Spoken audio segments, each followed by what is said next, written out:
Maureen Jensko was a WeWork customer in Dallas. She worked in sales for a software company. And when she was at her WeWork office, Maureen liked to work in the phone booths. These are small padded rooms that you can step inside to take phone calls and not bother your neighbors. I came into work one day, I opened up my computer, and up pops an article about how there's formaldehyde in the WeWork phone booths, which I spent upwards of 3 hours every day in. Formaldehyde is really bad for you. It's a known carcinogen, and it's sometimes used in building materials, especially in glue. In this case, it was in WeWork's phone booths, where Maureen sat for hours a day, breathing in fumes that were possibly toxic. It was extra scary because I was 18 weeks pregnant at the time, my first child. I mean, a normal person would be concerned about that, let alone someone pregnant. WeWork staff had printed out signs and taped them on the booths. Caution, do not use. We have been made aware that this phone booth doesn't meet our safety standards due to a defect caused by the manufacturer. Maureen was understandably freaked out. My first thoughts were, is there something wrong with my baby? And the thought of me putting her through that for 3 hours a day, it tore me apart. She and her coworkers were already following the news about WeWork's business failures. It had been kind of entertaining to watch until this newest development. I think it turned from joking of what's going to happen next to like, okay, are you guys serious? Like, this is not a joke anymore. This is, kind of a serious issue. It's not like running out of cold brew. This is, potentially deadly. WeWork said it removed more than 2,000 phone booths, but they were also criticized for not acting sooner. I wrote a story at the time that said customers had noticed a weird smell months before WeWork closed off the phone booths. But WeWork told us in a statement that they moved as quickly as they could. In the fall of 2019, it felt like WeWork was cursed. Every week there was more bad news. The IPO flopped. The CEO, Adam Neumann, resigned. They were potentially poisoning their customers? One of my colleagues even joked that WeWork was having such a stretch of bad luck that maybe Adam had disturbed a mummy's tomb. You're listening to Foundering. This week, in our final episode, we'll take a look at WeWork after Adam. Layoffs, lawsuits, and a pandemic that has completely derailed what it means to work in an office. We'll also delve into Adam Neumann's motivations and hear from people who knew him well. Once again, we've asked representatives for WeWork and Adam Neumann for comment. Adam's spokesman didn't want to give us a statement, but you'll hear WeWork's comments throughout. So in the last episode, we talked about how when Adam left WeWork, he negotiated a very, very generous exit package with SoftBank. He was set to walk away with more than $1 billion. Meanwhile, his employees, who were still dragging themselves to work every day, learned that thousands of them would be losing their jobs. When it was clear that layoffs were coming, it just became this dark cloud hanging over everybody. It was something that sort of paralyzed the whole company. That's Andrew Human, a former WeWork employee based in New York. He said that the impending layoffs killed morale inside the company. Everybody was just spending all day dreading what was coming and gossiping about who they thought was going to be cut first and, keeping up to the minute, updates on Slack as people found out new information. People were just nervous and demotivated and, disappointed by the whole thing. And it was really hard to do any work. And here's another WeWork employee I spoke to. She asked not to be named in the show, but this is her real voice. No one wants to work in this. Basically, people are just not showing anymore to work. No one had the motivation to work. Everyone was basically waiting for the layoff. And then it came out the news that company is running out of cash. And then everyone was like, oh, are we going bankrupt? Or people are just waiting for bankruptcy and layoff. For a while, WeWork did seem close to bankruptcy. They narrowly avoided it when SoftBank bailed them out. But what that means is that now this is SoftBank's company, and they laid off more than 2,000 people in one round after another.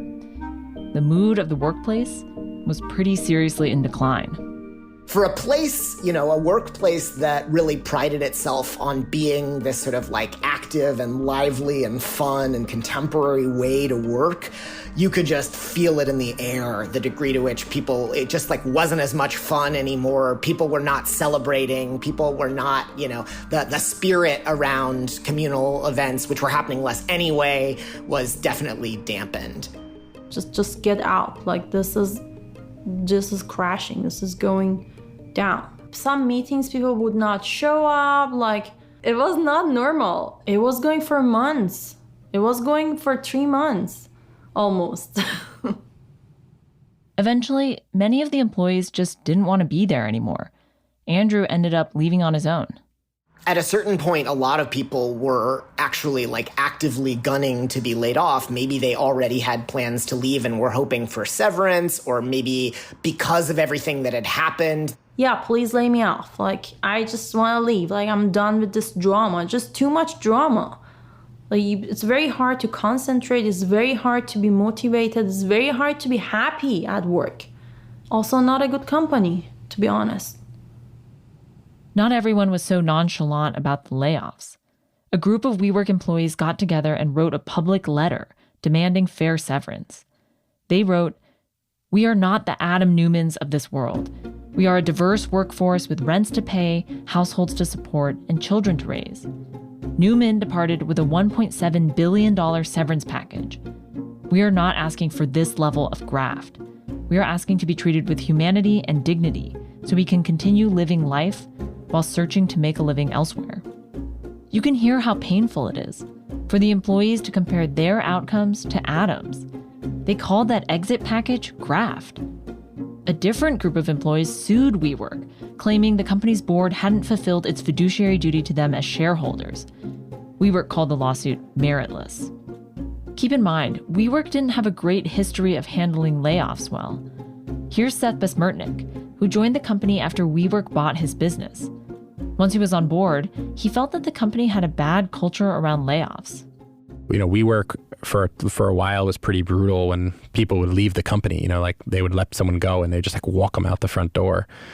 I was very vocal about it as part of WeWork, and I'm like, this is not right. You can't just walk people out the door when you let them go. You have to give them severance and be respectful and treat them with a lot of respect. And Adam actually agreed with that, and we ended up changing things. But the company would do that, and I think that would be like in Adam's blind spot. I spoke to multiple people at WeWork who said the company had a history of laying off people who had been working there for a long time. They told me that WeWork called these terminations mission accomplished. The idea was that these people had been useful at some point, and WeWork wanted to celebrate them for what they had done. But the name landed in a pretty tone-deaf way. WeWork eventually changed the name internally, but it had already spread through part of the company. And while thousands of his employees were losing their jobs, Adam left the country. He took his family and decamped to Israel. And for a while, it looked like things couldn't get worse for WeWork. But then came coronavirus. Curious what this means for WeWork now, not only financially, but we think about the long-term consequences of what this coronavirus has done. WeWork is known for crowding people together in one shared workspace and playing together and sneezing on each other, if you will. You know what I mean? So how does this sort of change the way that people now even really think about WeWork? WeWork started closing locations. They temporarily shut down a lot of offices in China, where lockdown orders were pretty strict. But in the US, a lot of WeWork offices stayed open, even under shelter-in-place orders. WeWork said they were taking precautions. They gave us a statement saying they were cleaning the elevator buttons and countertops more often. But more controversially, they continued charging their members fees. That pissed off some of their customers who felt like they were being charged for a service they weren't going to use. I spoke to one customer named Adam Muchler, who worked out of a WeWork in DC for years. If I didn't sign an amendment in October of 2019, I would have been on a month-to-month agreement, and I would have canceled immediately in March. He's upset that WeWork is still charging him.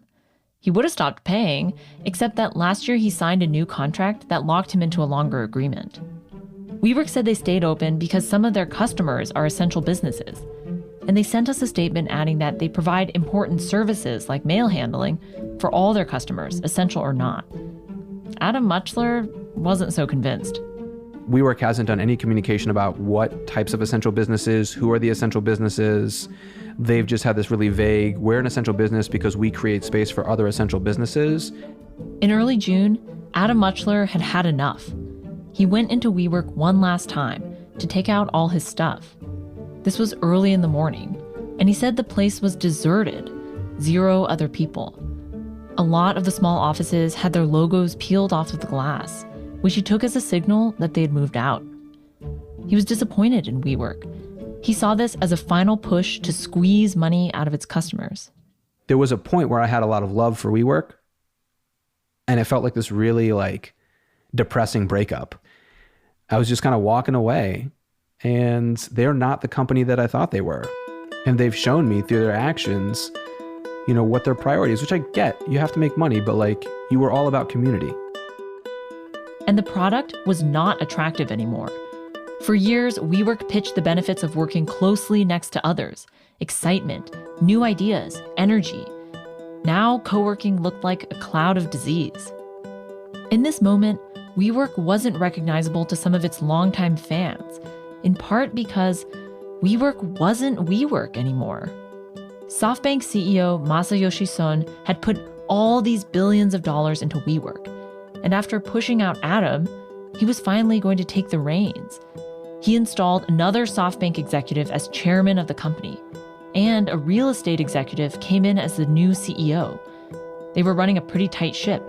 Their goal was to turn the company around and make it profitable. That was already going to be a challenge, but now coronavirus made it seem nearly impossible. In an earnings presentation for SoftBank, Masa stood on stage and talked about their new predicament.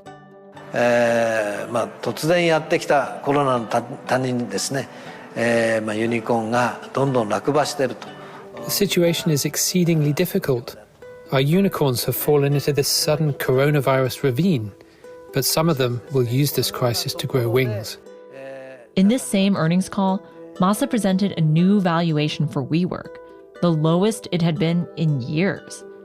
The company he had put $10 billion into is now worth only $3 billion. Teddy Kramer, who had been an early WeWork employee, was watching it all unfold. He had a sense that WeWork was going to be hit hard by the virus. I have one word to describe how coronavirus is going to affect co-working. Clusterfuck. Nobody knows what to do. All the things they're doing, extended cleaning, partitions. How do you enforce these things? Telling me to sit 6 feet away. I don't think anyone knows how to operate, mostly because we're getting zero guidance from the federal government. We're getting zero guidance from our state governments. We're getting zero guidance from our city governments. I am very skeptical of anyone who says we know how to operate a space. I don't think anybody has really done it yet. The sudden panic of coronavirus couldn't have come at a worse time for WeWork. WeWork was waiting on the payout from an important deal. As part of their bailout, SoftBank had agreed to buy $3 billion in WeWork stock from employees and investors. This is called a tender offer, when you buy out existing shareholders. In March, the tender offer had been agreed to, but it hadn't actually come through yet. For Teddy, this was pretty high stakes. He was one of the few WeWork employees who might actually get a significant payout because he joined so early.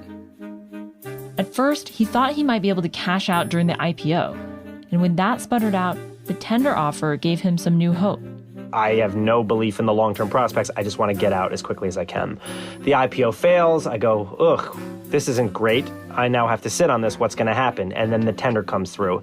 I was intending to receive between $100,000 and $300,000 from the tender. And under the terms of the agreement, the tender offer was supposed to be done by April 1st. So for months, WeWork employees thought that, okay, they might still get some money out of their stock. They waited and kept waiting, and nothing was really happening. Every once in a while, they'd get an investor update letter, but without a solid plan. Then, in March, just as cities across the US were shutting down to prevent the spread of the virus, Teddy and all the other shareholders got a letter, and it made him really nervous. great, wonderful. I'm getting a note from them. I'm sure it's great news. I open it up, and I pretty much see this cover your ass 1 to 2 page letter saying it's essentially that WeWork has not met the terms in order for the tender offer to complete. We are fully confident that these terms will be met within the next 2 weeks, but we just want to let you know that we can back out. And it was like, oh, great. So Teddy knew how to read between the lines. This was a bad sign. So once I got the notice in mid-March, I looked at it and immediately said, oh, we're fucked. This isn't happening. And lo and behold, 2 weeks later, on April 1st, the day they were supposed to pay out, the order was canceled. My fears came true. What do I do? I was relying on this money to keep me afloat, like a lot of other people. When SoftBank backed out of the deal, there was one person who had the most money at stake, Adam Neumann. He was supposed to be able to sell close to $1 billion in stock. It was like Masa had snatched the check right out of Adam's fingers, saying, "Ha, just kidding." So a few weeks later, Adam sued SoftBank. He alleged that SoftBank had unfairly pulled out of the deal. SoftBank said they were totally justified in not going through with the tender because WeWork hadn't met all these criteria.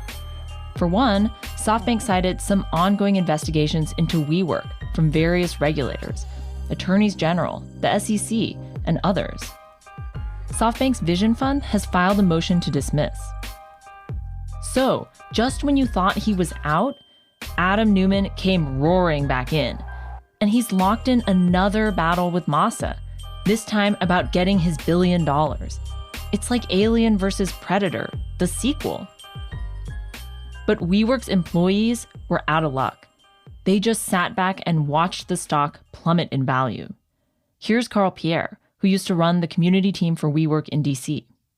The sad part was there were a lot of people at WeWork who were holding on to a lot of options, thinking they were going to become homeowners when the company went public, who were getting ready to buy cars, getting ready to possibly even retire, start their own company. And all those dreams were dashed in the course of a couple of weeks, Bummer. Carl says he even watched colleagues turn down other offers because they thought they might get rich from WeWork. I have 2 guys I know. I do know they got job offers from other places, and I talked to them about it, and they refused both offers. And they were like, no, we're going to stick with this. It's going to be worth so much money, man. It's don't you know you're going to be a millionaire?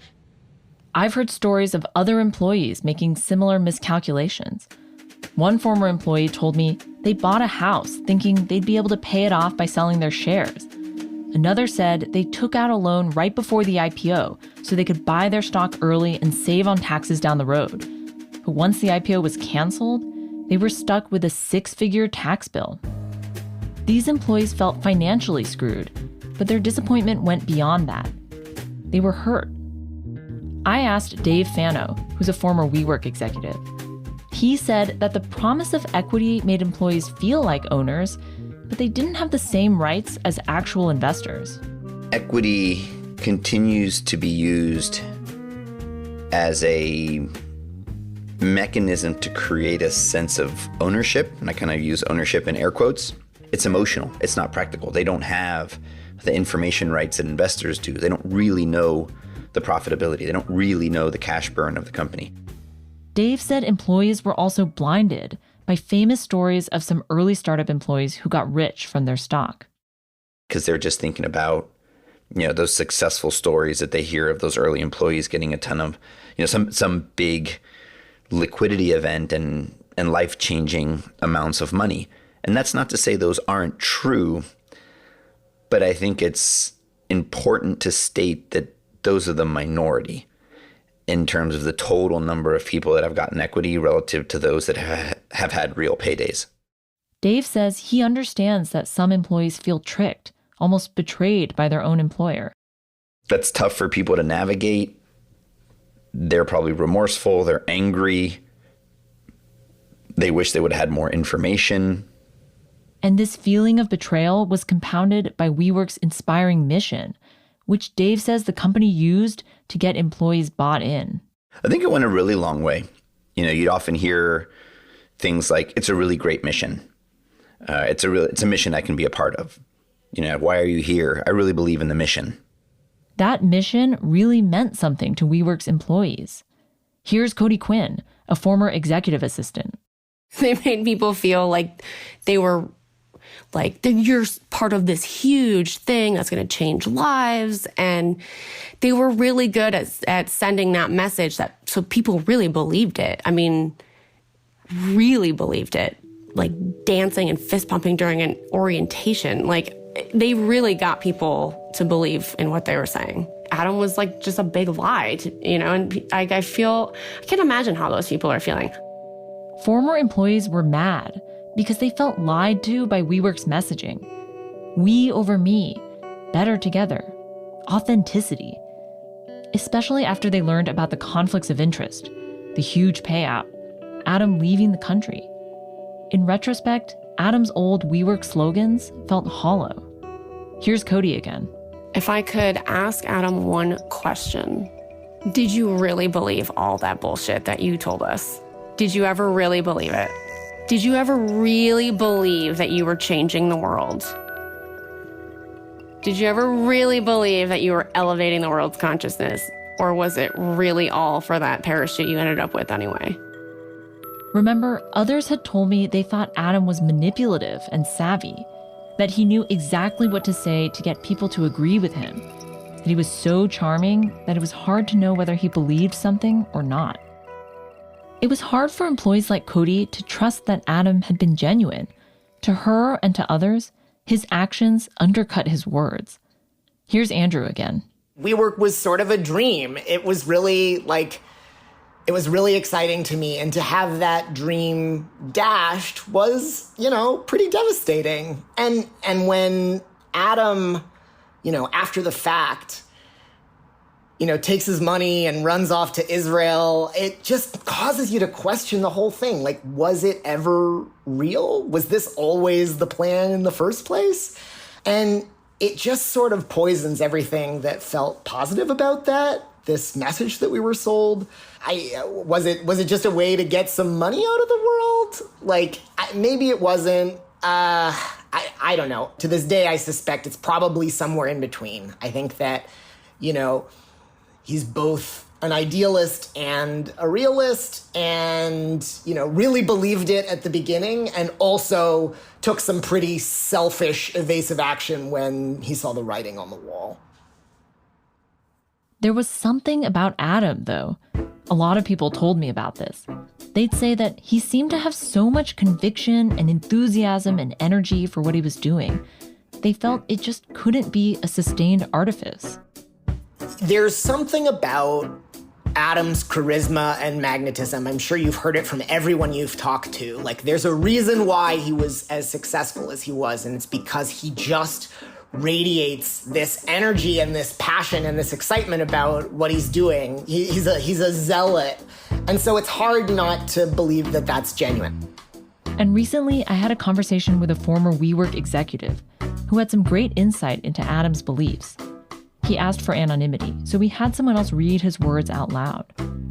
He felt that Adam knew exactly how to use belief to his advantage as a leader. So I think he understood that people wanted to believe in those things. I believe that he understood the perceived benefit of those things. I think he very well understood how to deliver a message that people could connect with and believe in. I think ultimately at the end, his actions showed that he didn't really believe in the things he was saying. Adam believed these ideas in principle, but in practice, sometimes things played out differently. He very much believed that people should do those things and that people should believe in a we over me and that people should struggle together. Then when it applied to him, I'm not sure he believed that so much. He felt he knew what was right for people, but didn't ultimately think that those things were right for him. At least not in the actions he took. To this executive, this is how you reconcile the gap between Adam's words and his actions. This is how Adam could seem genuine when he talked on stage about the value of community, and then turn around and do things that looked really selfish. Summer camp was a glaring example. when, the whole company has to wake up at 6 a.m. or 5 a.m. and struggle to sign up, to wait in lines to go to summer camp and riding a bus, and he takes a seaplane. And look, you're all like, you woke up at 4:30 or 5 to get on this stupid bus to a summer camp to sleep in a tent for 3 or 2 nights or whatever, and you're just getting off the bus in the Adirondacks, and you're kind of like, you're cracked out, you got like one eye open, and you see the seaplane just like gloriously land in the lake. And you see these like people doting on him and carrying his suitcases, and you're just like, what the fuck? This executive saw Adam get special treatment again and again. The people needed to share hotel rooms to save money, yet he's got like a big Airbnb mansion. We're all told to save money and be frugal and fly coach to China. He takes a private plane. And so there's just this kind of like, well, my time is more important than your time. In general, like, his approach to life is, the rules don't apply to me. We'll be right back. I want to spend a little time now talking about Adam and his life after WeWork. A few months after Adam was pushed out of his company, he left for Israel. And then he laid low. He didn't talk to any media outlets. And since he had been a fixture in the news for so long, his silence was notable. The clearest view into Adam's life came from his mom. She gave a revealing interview to an Israeli news site about his self-imposed exile. She said that he was leading an idyllic life as a small-time celebrity in this remote beachfront community. He was getting free meals, hanging out with family. He was still partying with rich people. Adam's mom said that the wives of billionaires would approach him to take selfies. She said that Adam told her, "No one has loved me as much as when I fell from grace." But even in his new life, every once in a while, his actions still popped up in the news. He was clearly still scratching his lifelong itch, making deals. He considered investing in Barney's, the dying department store. He and Rebecca listed some of their luxury homes on the market for tens of millions of dollars. He sold to an investor his stake in one of his controversial buildings that he intended to rent to WeWork. But mostly, he stayed quiet. To some of his employees back in the States, it felt like Adam had taken the money and run. But some people understood that even if he'd gotten a big payout, he was probably still hurting about his damaged reputation. Here's Carl. Can you imagine being a god amongst New Yorkers, being the largest commercial tenant in New York, having the respect of everybody, people knowing you when you walk down the street, to being the ultimate social pariah, where nobody wants to be associated with you? He must have hurt on some level to have it all dashed away. Like, the stink of this will ride him for a long time. People say his name and laugh. So he lost something for sure, too, in all of this. Imagine having a sea of employees who thought you were God now think you are the worst human in the world. Like, I don't care how much money you have. When people hate you, people hate you. You know what I mean? Like, it's just done. What Carl is describing here is a snapshot in time, fall of 2019, when people were mocking Adam all over the place. I don't mean just on Twitter and Reddit. It was on TV and in the newspapers. In the New York Post, they wrote that Adam was, quote, hiding behind his surfboard, tequila bottle, and red Kabbalah bracelet. I wanted to talk to someone who knew Adam personally, someone who might be able to explain with some sympathy Adam's mind and motives, at a moment when Adam just looked like a villain. Adam profoundly impacted my life in a positive way. That's Seth Besmertnik. He spoke a little earlier in the episode. He and Adam were friends, and he said Adam was almost like a mentor to him. Adam's advice was very holistic. It wasn't just about how you do your job better, but it's about how you be a better person in all aspects, being a better father, being a better husband, being a better CEO, being a better friend, being a better contributor to society on a broader level. Seth knows Adam well, and from way back. They actually attended college together in 2002. Then, years later, they reconnected. Seth ran a marketing company called Conductor. WeWork ended up acquiring them. It was kind of an unusual acquisition because Conductor didn't specialize in real estate. but it gave Seth a chance to work closely with Adam. He said Adam was unusually generous with him. And at no other point in my career did anyone really come and sit down with me and give me that kind of feedback and share it from their own personal experience. Seth said Adam was a unique person, someone who had this unstoppable energy. He's a boisterous, is that the right word? Boisterous person. I mean, he's got like an insane amount of energy. I mean, wakes up super early and then is like up super late and like doesn't sleep. I work hard, and I've spent time with Adam, and like it was like I couldn't keep up with him. He worked really hard. I mean, it was long days and traveling and, you know, flying to China for a day and then coming back and then coming right off the plane and running to the office and staying there for 12 hours and then going home and sleeping for 3 hours and waking up the next day and going to, you know, Brazil. I mean, he worked hard. In Seth's mind, Adam would not have worked so hard unless his convictions were real.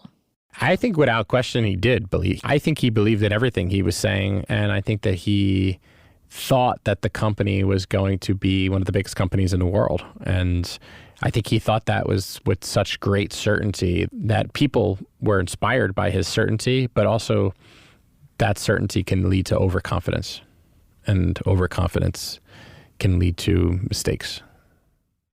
Overconfidence can lead to mistakes. Optimism can lead to blind spots. To Seth, Adam's greatest strengths were also his fatal flaws. When you think you're going to change the world and when you think that you're going to make such a big difference, you sometimes could lose sight of some of the small things. And I think one of Adam's greatest strengths, and you can also say one of his weaknesses, right, was like his incredible optimism and belief that things would work out. Seth saw that Adam felt free to make bold decisions as a leader precisely because he was unencumbered by the details. But not being a detail-oriented guy also led Adam to act insensitively, sometimes to his own employees. One of the great things Adam did was he kept himself very distant from things. So he was able to make decisions without thinking about all the minutia. Like when I make decisions as a conductor, I'm like, okay, well, this is going to affect this guy, and this guy's really stressed out right now. And like, so it screws up my thinking, or it affects my thinking. Maybe not screws it up, it affects my thinking. I'm very sensitive to that. Adam was the opposite. Adam wasn't sensitive to that. So he was able to make big decisions and bold ones. But that he over-indexed to the other side. If he had more empathy towards all the people that were doing all the work, then he might have made different decisions, but he also might have been able to foster more loyalty with the people. Even Adam's friend is pointing out a lack of empathy. The way Seth sees it, Adam had these blind spots to the needs of others, and he made some choices that only benefited himself. And some of these choices, which looked like conflicts of interest, reflected really poorly on Adam.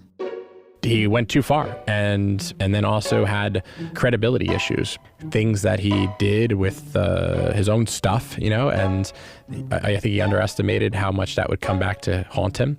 The reward was big, but the risk was there. He took a lot of risk and it didn't pan out. By the time I spoke to Seth, a few months after WeWork canceled their IPO, it was hard to see the company or Adam as anything but a failure.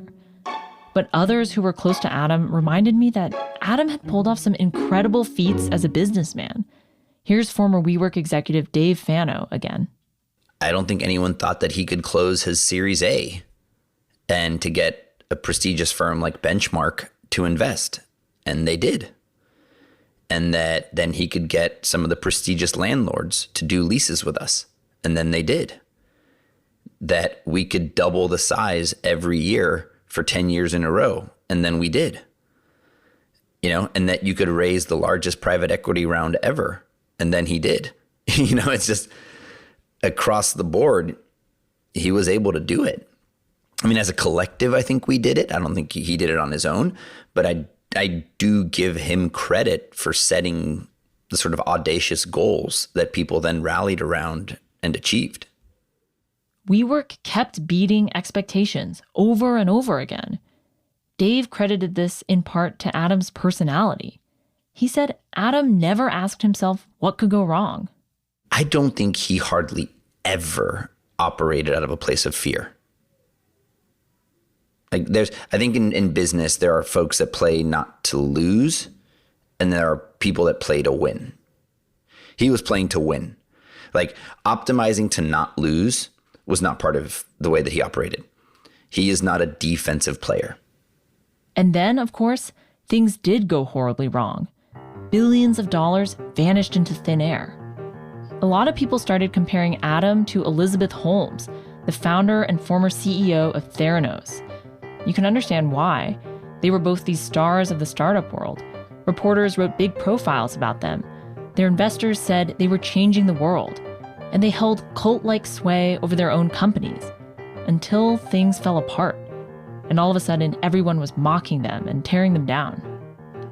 I spoke to Matt Levine, a Bloomberg opinion columnist, and he says that the comparison to Elizabeth Holmes isn't justified. The crime that people get in trouble for usually when a company implodes is some variation on securities fraud, right? Like Elizabeth Holmes was arrested for securities fraud because she allegedly lied to the investors. Adam Neumann just clearly didn't lie to his investors, like at all. Well, Adam didn't lie to his investors as far as we know. There are some ongoing investigations, but he hasn't been charged with wrongdoing. The problem here was not fraud.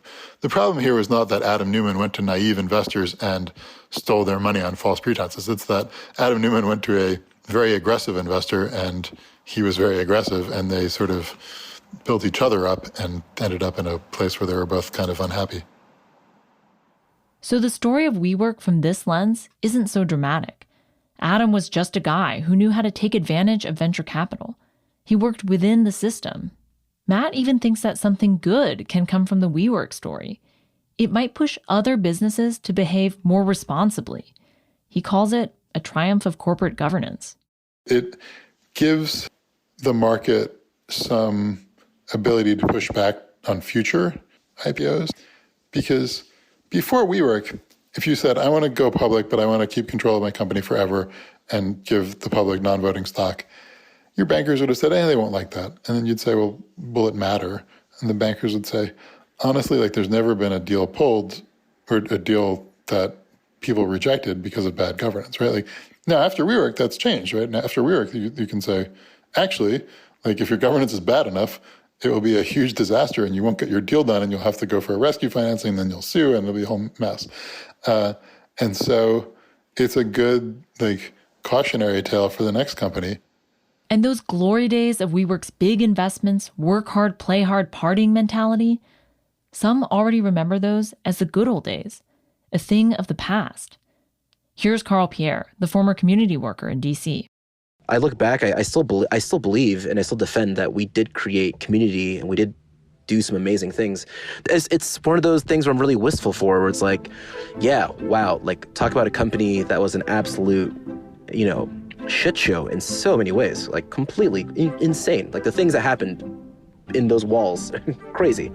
But if you think about, could anything else have brought together thousands of 23 to 27-year-olds who are starry-eyed dreamers believing that they can, instead of working for a hedge fund or something like that, they can work for the startup and maybe change the world a different way? Yeah, I don't know. It's amazing to me that Carl is so nostalgic for his time at WeWork. He told stories about throwing out used condoms and dealing with aggressive customers on this podcast. But he loved his time there, clearly. Yeah, I've had guys yell at me for the dumbest stuff. I've had guys threaten to beat me up. I've had so many things happen to me at WeWork. It's nuts. I've had to call the cops more than I ever have my entire life at WeWork. But at the end of the day, it's just, the stories I have, the connections I made, 100% worth it. Would I do it again? Yeah. I would probably drink less alcohol. But would I do it again? Yeah, of course I would do it again. It was absolutely nuts. And Carl wanted to remind us that at the center of it all was Adam. Guys, this is his company. He literally built this from nothing. He convinced scores of investors to give him billions of dollars to do whatever he wanted to grow his company. It's his kooky vision. It's his crazy madman thing. And we filled buildings on like hopes and dreams. Everyone has a lot of hatred towards him. You wouldn't have had that job to begin with if it wasn't for him anyways. This was a whole company with more than 10,000 people working for it. But for almost a decade, it was centered so completely around the vision and personality of its founder, Adam. The myth of the founder has been such a potent force in Silicon Valley. People idolize guys like Steve Jobs, Jeff Bezos, and Elon Musk. Think about all the best-selling biographies, even the occasional Hollywood movie.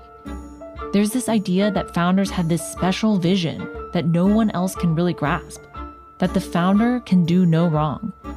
And that myth gives their opinions incredible weight in their own companies. I think that Adam Neumann is changing that. He may be remembered as the founder who put a dent in the founder myth. In the end, WeWork's demise may become bigger than the company itself. The company's bust may signal the end of the party, the death knell for this unicorn moment where people thought that if you could just get your company big enough, don't worry about profits. If you can just get big enough, everything will work out.